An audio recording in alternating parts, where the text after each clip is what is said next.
orí adé Riliwon ọmọọba Mọ́túndé ọ̀rọ̀ nípa democracy ní Nàìjíríà yìí o. Government of the people, by the people and for the people la sọ. Ohun tó bá jù ti bá mú, ohun tó ń ṣapá fún ara ṣe bí gbogbo ara ló máa ń ṣe.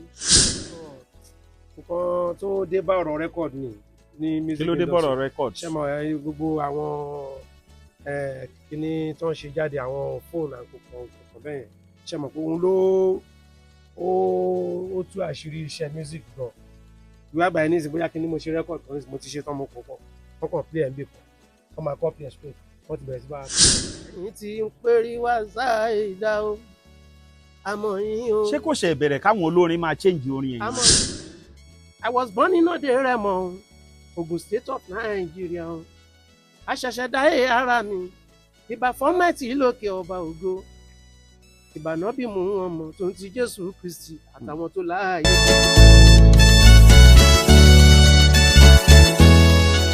Ó tún wá sí Ìjẹ̀bú pọ̀ gbogbo Ìjẹ̀bú tá a ní tábá ní kàkà ní méjì Ìpẹ́rù ṣebí Ìjẹ̀bú ni Ode Remo Ìṣàrà Remo Para Remo Ìlàlà Remo èwo ni ti ń bẹ̀? Ode Remo.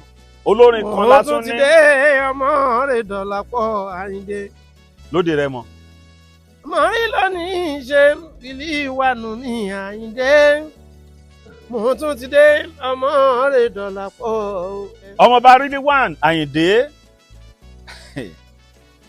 Dọ̀lámania Fújì èwo ló fa Dọ̀lámania Fújì Ode Remo? Dọ̀lámania Fújì kan kì í ṣe Ode Remo ló ti jáde. Because Èkó láti bẹ̀rẹ̀ iṣẹ́ yìí. Èkó kẹ̀ láti bẹ̀rẹ̀ iṣẹ́ Fújì bẹ́ẹ̀ ni ní Kétu. Kétu kẹ̀. Kétu ọdún wo nìyẹn? That was 1989. 1989. 1989 kẹ̀. I mean it. Yóbóró ló ní Kétu náà. Lérí pọ̀ àní Ṣẹ̀gẹ́mà. Àyìnlá. Àní Kàmọ́lé Àyìnlá. Kàmọ́lé Àyìnlá. Dramendra. Àwọn èèyàn pọ̀ lóríṣiríṣi. tó ń kọ Fújì. Bẹ́ẹ̀ni. Ibẹ̀ lọmọọba Riliwon náà ti wà. Exactly. 1989. 35 years ago. Yeah, ní 1989 yẹn àwọn àjọ ní Kétu ńgbà yẹn ni. Bẹ́ẹ̀ ṣe mọ̀ pé orúkọ ẹnìkan máa ń yọjú tẹnìkan lọ bọ́lọ̀ ń ṣe nìyẹn àsìkò dẹni gbogbo nǹkan. Ó yá Dọ̀lámania Fújì yẹn ń bọ̀ ní kí ló mú yẹn wá? Àwọn ọ̀rẹ́ mi náà sọ mí lórúkọ. Ṣé ìjọ ló bẹ bá wa pè mí á ní $1 million, $1 million Deutschmark. So bọ́ ṣe ń pè yẹn náà kọ́dà á wò pé jẹ́ ń derive orúkọ ẹ̀ lára ẹ̀. Ẹ kàn mú Dọ̀lámania ni. Mo $1 million Dọ̀lámania. Dọ̀lámania Fújì band. Ọdún wo lẹ bẹ̀rẹ̀ iṣẹ́ orin gangan? 1989 náà ni. 1989. Báwo lẹ ṣe bẹ̀rẹ̀? Ṣé kọ lẹ́yìn èèyàn ni àbí báwo? Mo kọ́ṣẹ́ lẹ́yìn èèyàn already èmi ti ní mentor already. Láti mo ti ń gbọ́ music mo wà secondary school tó ti kú díẹ̀ kí n ṣe tán. Mo ti ń gbọ́ music oríṣiríṣi. Bí àwọn music wo lẹ ń gbọ́? So mo ti ń gbọ́ ngbà yẹn. Ṣùgbọ́n tí èmi náà dẹ̀ ṣe tán mo ní passion for music yẹn gan. Mo ń láti kúkú lọ enroll sọ́dọ̀ ẹnìkan tóun náà ń kọ pattern Ayinde yẹn. Kí lorúkọ ẹ̀? Handsome Tajudeen Adéwálé ó ti late lẹ́nu. So ọ̀gá mi nìyẹn. Handsome Tajudeen Adéwálé bọ́lá àwọn wà ń gbà yẹn. Àwọn wà ní oníṣẹ́mọ̀ ní Ladylak. Johnson ló wà. Lẹ́kọ̀ọ́ ń gbà yẹn. Bẹ́ẹ̀ni ló ní gẹ̀mọ́ ní Johnson. Style Wasiu làwọn náà ń kọ. Style Wasiu ló ń kọ. 1989. Bẹ́ẹ̀ni sá. Ọ̀dọ̀ wọn ọdún mélòó lẹ lò lọ́dọ̀ wọn? Bí 2-3 years. Ìgbà tẹ́ wá bẹ̀rẹ̀ nǹkan báwo ni ìrìn àjò yẹn? Ṣé Èkó náà lẹ wà? Èkó náà láti bẹ̀rẹ̀ Èkó náà la wà abẹ́gbà tó stage kan táwọn wò pé wọ́n fẹ́ wa ní downtown báyìí. So láyé wá wò pé ẹ jẹ́ ká máa ṣeré wa síbi à ń ṣe síbi.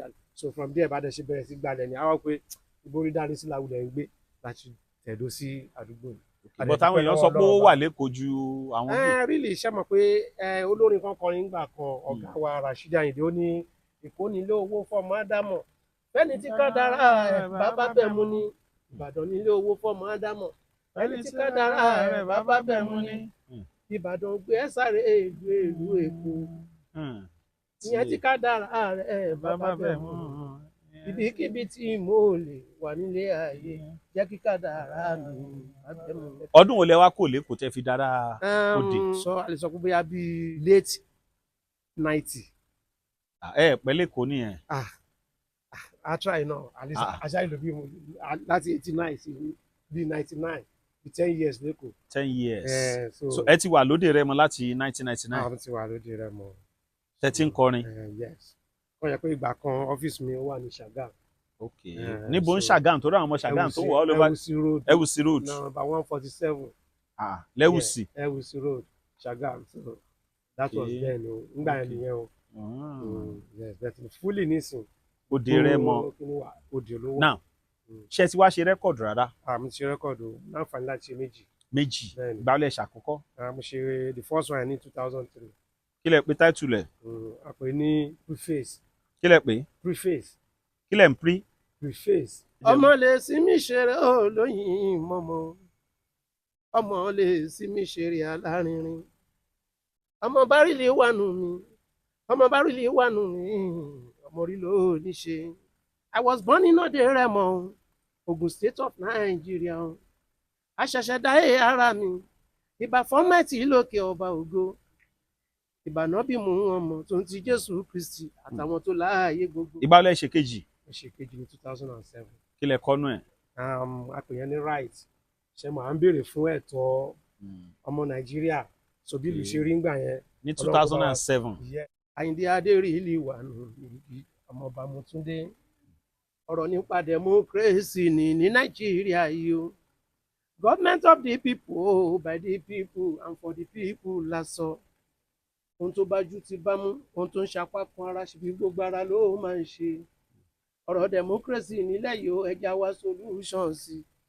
Oníṣẹ́ ọwọ́ fọwọ́ lẹ́rán ẹni kàwé ọ̀rọ̀ náà lọ. Bí ìlú ṣe rí ńgbà yẹn. Bí ìlú ṣe rí káyájọ́ ṣàtúnṣe sí. Káyájọ́ ṣàtúnṣe sí. Gbogbo ọmọ Nàìjíríà o. Káyájọ́ ṣàtún. Ọkàn mi ò sí lọ́rọ̀ yìí o. Káyájọ́. Because today we see, tomorrow we see. Today we see o Kashnati, tomorrow we see.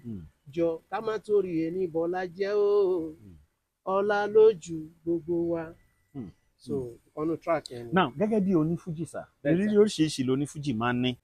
Ẹ̀dá ọmọdé ò ní pẹ́ lọ́rùn. Ó má bá yí àti ẹ̀ láyé. So àwọn ìrírí pọ̀ lóríṣiríṣi àti tó dáa àti tí ò dáa. Bet ẹ jẹ́ ká dúpẹ́ fọlọ́run. Pé bá ṣe ṣe bí gbogbo ẹ̀ ṣe kò lè sí challenges máa ti tó bá ti dé kéèyàn face ẹ̀ náà ni. So àdá ó ṣẹ̀ wá àdẹ̀ face ẹ̀. So òun ló gbé wa débi tá a wà lé nìyí. Now good, another one. Ká sọ pé Wasiu Ayinde style ẹ̀ ń kọ. Ṣẹ́yìn àtolú ayé ti ríra rí. Several locations àti ríra. Àwọn tó ń kọ Wasiu pọ̀ gan. A pọ̀ bàjẹ́. Ẹ dárúkọ bíi mélòó kan tẹ́yìn mọ̀. Ẹja bẹ̀rẹ̀ láti Ìjẹ̀bú Òde. Okay. Abọ́lọ́rẹ́. A ní X1. Okay. A ní Wasiu Ṣọlá. Wasiu Ṣọlá, ọmọ Haruna Ṣọlá. Okay. Kọ́ládé ń kọ́ Ọ̀nànúgà. Ọ̀nànúgà, yes. Tí gbogbo wa respect pé òun ni Kétu. Gẹ́gẹ́ bí bàbá ṣe sọ Ramoni ńkọ́? Ramoni Òṣogbo ńkọ́? I can't say. Okay, but I might not say because bí mi mọ́. Kọ́ládé Ọ̀nànúgà ṣá ni Wasiu endorse. Ni òun ni Kétu. Pẹ̀lú gbogbo ẹ̀yin tẹ́ ń kọ Wasiu pátá. Kọ́ládé Ọ̀nànúgà ni wọ́n pè ní Kétu. Kékí lẹ́yìn. Riliwon ọmọọba lèmi. Oh. Oyè ọmọọba Riliwon.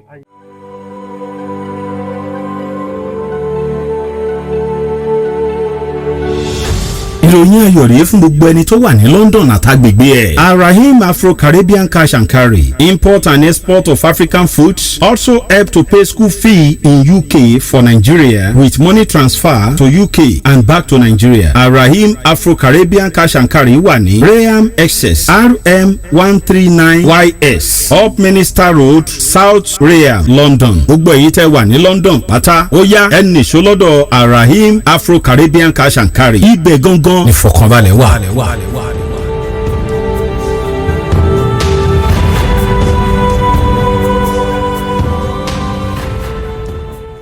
ẹnì ṣó ń bàdàn.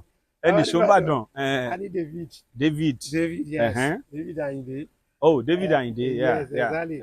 So Rashidi Ayinde. Fújì mèrèǹgè nìyẹn. Fújì náà ní style tèmi o. Jẹ́ pé kò ń ṣe Ayinde. Dàdí ò fẹ́ o kí n kọrin lọ́jọ́ sí. Mọ̀ mi ò fẹ́ o kí n kọrin lọ́jọ́ sí.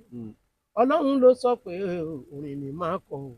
Àwọn tèmi ò fẹ́ o kí n kọrin lọ́jọ́ sí. Mo ti rí style yín now let me ask you one question gẹ́gẹ́ bí ọmọ Rẹ́mọ nǹkan kan orin tá a mọ̀ yín mọ̀ ń bí ní Èkútẹ̀. Èkútẹ̀ nísìnyí tẹ́yìn sọ yẹn Rẹ́mọ wa ló wà. Òun náà mọ̀ ń sọ. Rẹ́mọ. Ṣá láwọn tó ṣì ń kọ́. Àwọn wà wọ́n pọ̀. Now second record ń jáde ní 2007. Kí ló dé tẹ̀ ṣe record láti gbà yẹn? Láti gbà yẹn ṣẹ́mọ̀ nǹkan tó dé bá ọ̀rọ̀ record ni music industry. Kí ló dé bá ọ̀rọ̀ record? Ṣẹ́mọ̀ gbogbo àwọn kíní tó ń ṣe jáde àwọn fóònù àkókò bẹ́ẹ̀ ṣẹ́mọ̀ pé òun ló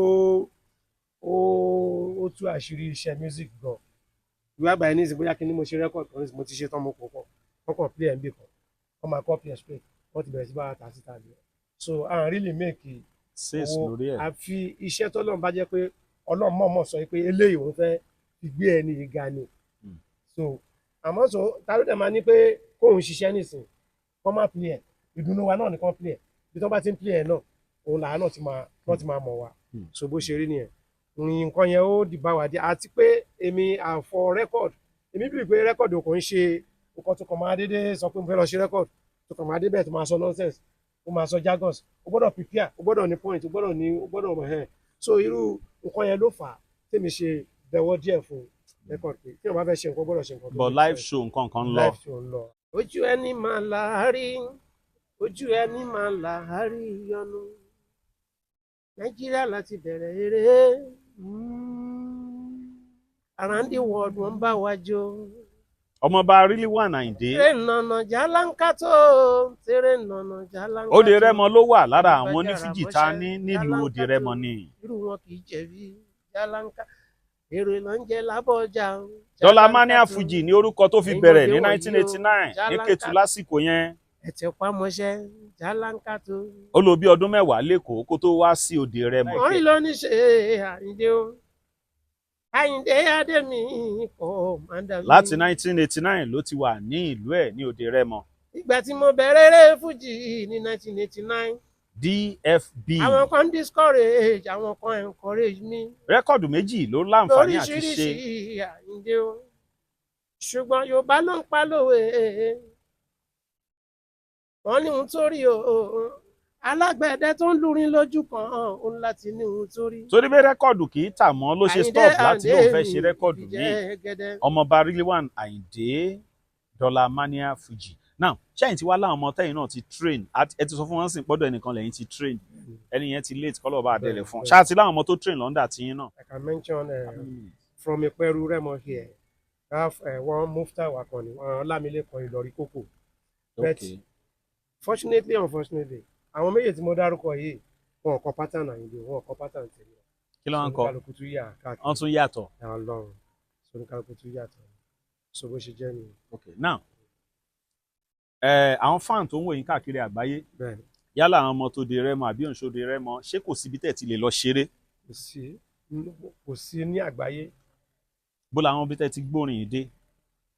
màá ti gbìyànjú díẹ̀ apart from local country one bí lọ sí South Africa twice so bí tí mo ṣe lọ́nà nìyẹn gbogbo àwọn other places àṣepọ̀. àwọn olórin ńláńlá míì ta tún ní bí àwọn ọba orin Pasuma Ṣẹ̀fí Àlàó àwọn òwòlẹ̀ ti láǹfààní àtijọ́.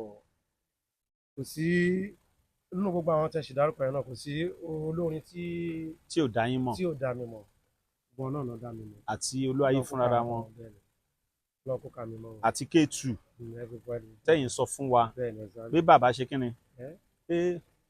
tí bàbá yẹn dọ̀ pé Kétu àbí Kétu. ó yá ẹ fáwọn olólùfẹ́ yín lórin kẹ́ẹ̀dọ́ á fún wọn ní tẹlifóònù nọ́mbà ọgbọ́n àwọn tó fẹ́ ṣe event pátá Òde Rẹ́mọ ni wọ́n wà kò síbi tí wọ́n lè gbére dé. ọmọọba Riliwon Ayinde Dọ́là Mania Fújì. bó jẹ́ tèrè fújì ta ló máa dìbò fún Rẹ́mọ Royal Music Ambassador ọmọ torí ló ní ṣe Ayinde Adé Dọ́lápọ̀ bàbá Adédèjì la fẹ́. ẹni bá fẹ́ rí mi o ẹ pè mí lórí aago 09061717236 WhatsApp nọ́mbà ni o ẹ dẹ̀ lè pè mí lórí ẹ̀ ẹlẹ́ẹ̀kejì o 07050311792 òun nìyẹn.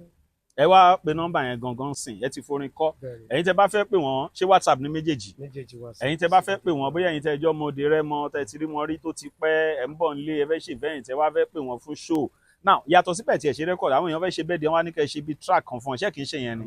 kò sí any quality any music okay any form tẹ́ bá fẹ́ sí gbogbo ẹ̀ la máa ṣe. composition ti ń kọ́ bọ́lẹ̀ báwo ló ṣe wá ń kọ́ fún yín ni àbí.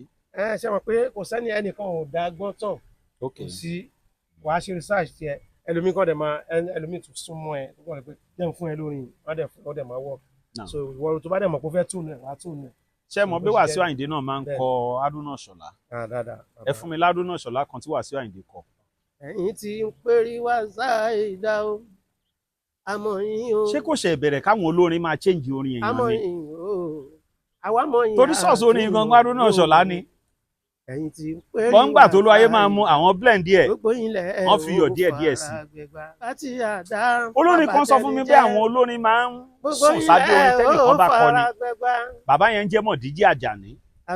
lára àwọn tó wà nígbà tí Àyìnlá Ọmọwúrà ń kọ nígbà yìí ó kọrin kan mo ní bàbá orin ìfẹ́ jọta Àyìnlá olórin náà máa ń sá sábẹ́ olórin ni ṣùgbọ́n olú ayé gbélé yìí wọ́n kàn refine ẹ̀ díẹ̀ ni nígbà tá Haruna Ìṣọ̀lá máa kọ́ ó ń fa tiẹ̀ lọ ni bọ̀kẹ́ wàn gbogbo ilẹ̀ ó fara. ẹ sọ nọ́mbà yín sì mo fẹ́ yọ̀ǹda yín jàre ọmọọba Riliwon Àyìndé dọ́là mania fara.